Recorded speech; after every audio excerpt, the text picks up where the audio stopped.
Hello, I'm Shaun Richards of Not a Yes Man's Economics, and my subject of today is fiscal rules. Why have I brought this up? Well, there's something timely in the UK, which we can use as an example of how this operates. But it's also true that the mood music, in economics terms, has moved towards fiscal expansionism recently. Why? Well, in essence, because interest rates are now so low, there's not much more they can do. There's a bit of headroom in the United States, you could say, with the interest rate being somewhere between 1.5% and 1.75%. But lots of other places, there isn't any at all. Euro area, Japan in negative territory. My home country, the UK, only 0.75%. There's another factor here related to that, which is why this is coming into play, which is that it's cheap for governments to borrow. Now, this is a clear change of the credit crunch era. What do I mean by that? Well, at the moment, the most the UK government can pay on a bond is 0.75%.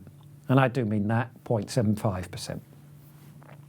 Whereas, you see, if we'd looked at the current circumstances and imagined this a decade ago before the credit crunch, we'd be saying 4 percentage points higher than that.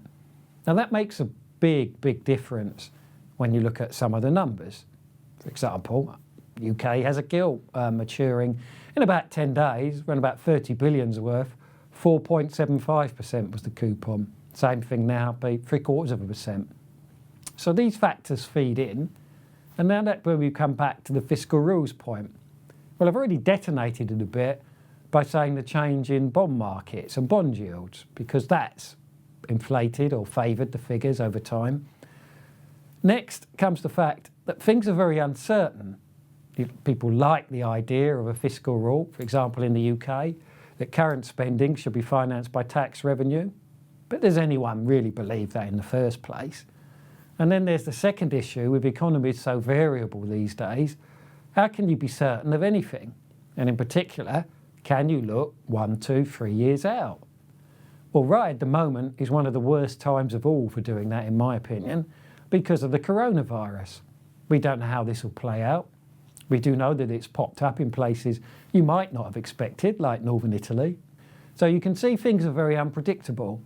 And this is my main point here, that the point of fiscal rules, be it looked at by the Congressional Budget Office in the United States or the Office for Budget Responsibility in the UK, imply a lot more certainty than we actually have. Right now, we're very uncertain about what growth will be. This is highlighted by the way that stock markets have moved, for example.